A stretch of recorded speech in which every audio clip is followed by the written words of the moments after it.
उद्धव ए मर्त्यमंडल को जे आसीछि से दिने ना दिने जीव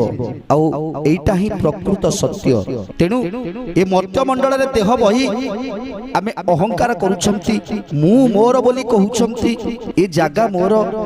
ए घर मोर ए पुओ नाती मोर सब किछि मोर मोर कहउछन किंतु प्रकृत सत्य होउछि मर्त्यमंडल रे जे जन्म नेइछि से अवश्य मरिबो। मर्त्यमंडल देह बही देवता होइले मरई